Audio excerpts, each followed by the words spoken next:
The beautiful colors of red-eyed tree frogs and other amazing facts by Jackson.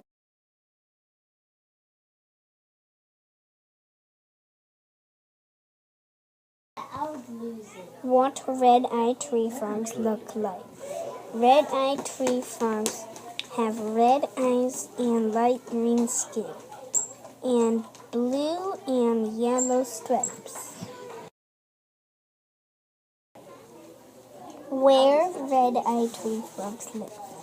Red-eyed tree frogs live in rainforests of South America and Brazil.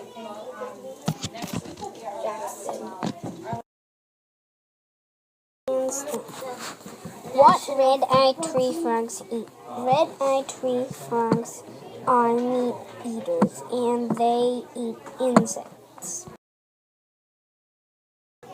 Other amazing facts. Red-eyed tree frogs are nocturnal. Red-eyed tree frogs carry their tadpoles to a plant with water.